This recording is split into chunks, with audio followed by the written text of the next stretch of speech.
just to say that, and we find that, we'll talk about when we talk about the 5 retirements. So, here's a great one. We gotta play this one, John. This is worth it.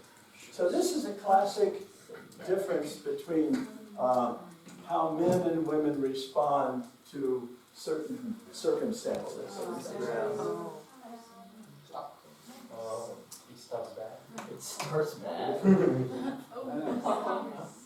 It's so simple, it bothers you. You don't understand the simpleness of men. Okay, this is how simple a man. This is 2 men in the car and they make a wrong turn. Dude, man, that's it. That's how simple, that's solid. This is you and your wife. Oh, God. Oh. Why would you turn there? Why? Let's just go home. I don't even want to go now. I don't even want to go. The whole night is ruined because I turned left. I can turn back around. No, I gotta have a headache now. It's so simple, it bothers me. That's pretty funny, but pretty true. So it's just that women take in so much more. They just aware of the surroundings. They're quite large degree. I mean, I guess that's why guys tend to be maybe a little happier because we just don't get it. I mean, a lot of stuff just goes over our head and we're not. Your kid runs away and nobody can find him. Yeah, well.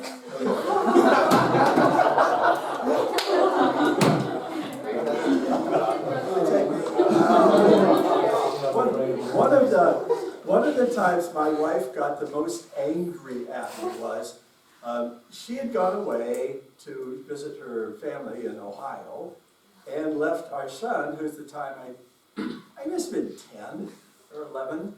I don't remember, somewhere along there. And so Matt says, "Hey Dad, a couple of my friends, we want to go fishing." I go, "Great." They said, we'd like to spend a night or two up there. Cool.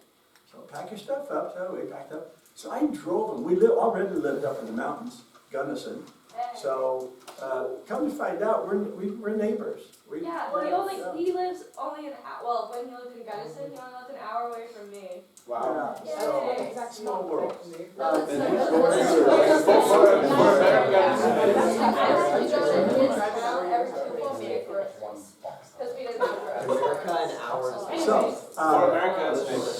So we're already in the mountains, and I take the kids, and I know there's this one creek called Beaver Creek that it's not big and it has fish in it, and so I drive them about an hour and a half we're in the mountains, back into the mountains, and drop them off.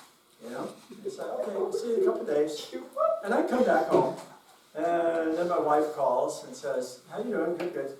How's Matt?" And I said, "Well, he's doing good, I think." She said, "What do you mean you think?" I said, "Well, I took him and Brad, his buddies, I took him out and then dropped him off fishing." He said, "You did what?" I said, "Well, yeah, they should be okay. A couple of days on their own, that's not a big deal in the mountains by themselves." I thought it was perfectly normal. She thought otherwise. Let's put it that way. And that became so for me it was a perfectly normal thing to do. For her, she saw all of the possibilities, mountain lions and bears and all kinds of stuff. And I'm just thinking, that would be fun. How old were they? 10. He's old enough to take care of themselves. Maybe not 10. Okay, I'm going to skip that one, okay. Oh, strategy for living. Now, I told you earlier about when I was 16, and I don't know where I got the idea, but I just somehow got the idea that I was going to win the state championship in Colorado in what's not known as the 800 meters. So I wasn't the fastest kid in the state of Colorado. I didn't have any good coaching. I didn't have any facilities. We were still running on the dirt tracks, the dirt cinder actually was right. And but I thought, how am I gonna go about doing it? So my goal was to win the state championship.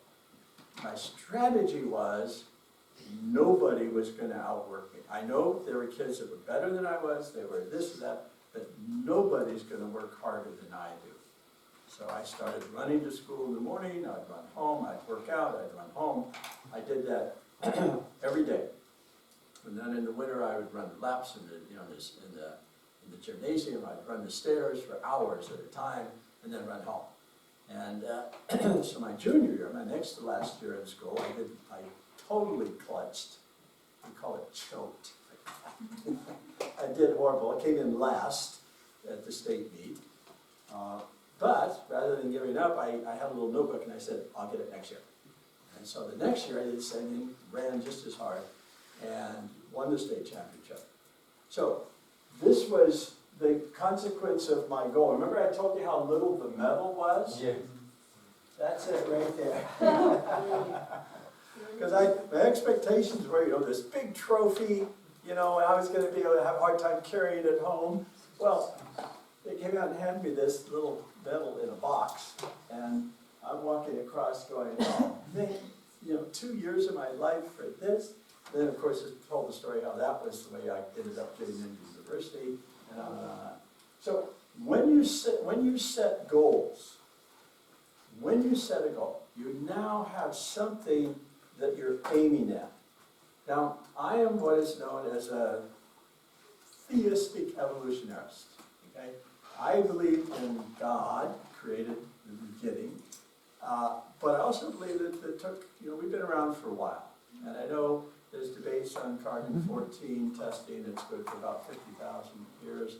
And then there's the radioisotope dating that's good supposedly for millions of years. My tendency, I don't really have a problem. My only concern is that the sentence on how you describe it has to be God. Okay? God created, and then the heavens and the earth. So did he do it in 7 24-hour periods of time?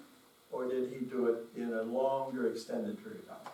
That doesn't, to me, I could go either way. I would not die at the stake, burned at the stake. I wouldn't do that. I'd recant I'd go either way, So, but my tendency is to believe that it's over a long period of time. But as we evolve, if we evolve, particularly men, we're oriented towards aiming at stuff because that's how we killed animals, right?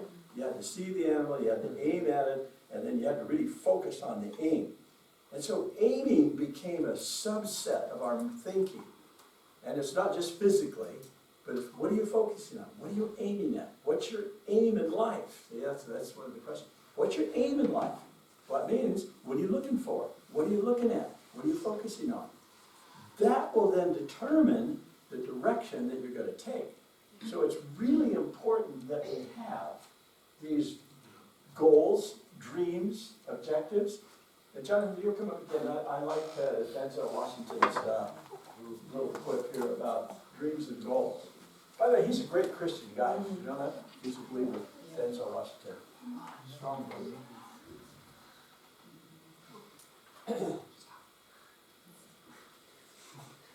Without goals are just dreams. Come on. And ultimately, they fuel disappointment. Exactly. On the road to achieving your dreams, you must apply discipline, but more importantly, consistency, because without commitment, you'll never start, but without consistency, you'll never finish.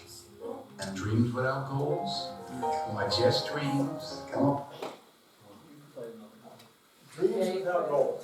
What's your dream? Now, a lot of you, I understand.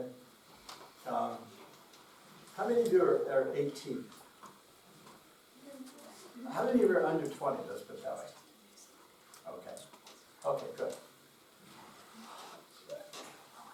For the guys, you're probably not quite fully conscious yet. I'm sorry. And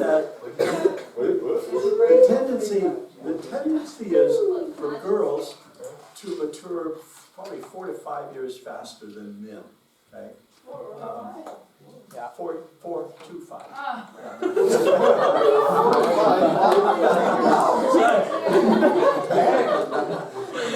Sorry,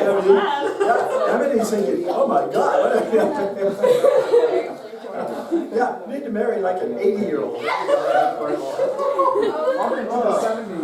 I would not get married. 4 to 5 years behind girls. They usually mature quicker, faster. By the time they're 21, 22, and then they grow on to be like women, you know, real women. Guys, however, it can be argued that we just grow up to be really, really big and old boys. We're still kind of kids at heart. And we don't, I mean, we mature and things like that, theoretically. But, you know, there's still a boyness, a childlikeness to men at any age. Not all men, obviously, some are more sober and whatever, not sober and drunk, but you're like somber than others. But the difference is that girls are much more aware much earlier. So when it comes to setting like life goals and dreams and things like that, my guess is, my observation is that guys become mostly conscious, fully conscious, around 30. Wow. Maybe, if they're lucky. So it takes a while. So, but what you can do though is early on. You don't have to wait till you're 30, but early on, 18. I mean, this is a great age to start, because even if you have the tools to work with, you may not be working at full capacity, shall we say. That's a nice way of saying it. You're not working at full capacity, but when you do get to full capacity, if you've already ingrained into yourself the disciplines of life and how to grow, then your trajectory will take off and you'll do really well. So just keep that in mind. Now, we're getting into the good stuff now. Now, there's a lot of definitions for goals. I've done a lot of strategic planning over the years, strategic thinking, strategic planning, and I know goals and objectives and strategies and all that. So I'm keeping this really simple. This is straightforward, bare bones stuff, but still it'll serve you well. So a goal is a declaration that some event will occur in the future, okay? My goal was the event that occurs in the future is I'm going to be the state champion. So that was my goal. So when you think of goals, you can have short-term and long-term. You have lifetime goals, and then you have sub-goals to fill that out. What I found is that once you establish a goal, say your lifetime goal, once you've established that, then the other goals and objectives and strategies all fit underneath that so that you can attain the bigger goal. Now, the bigger goals like that tend to be general. Okay? Now, I know most of the time people say, well, the goal is you have a subject and a predicate, you have an ending, you have a time frame, you have a budget. We're not talking about those kind of goals. We're talking about lifetime goals.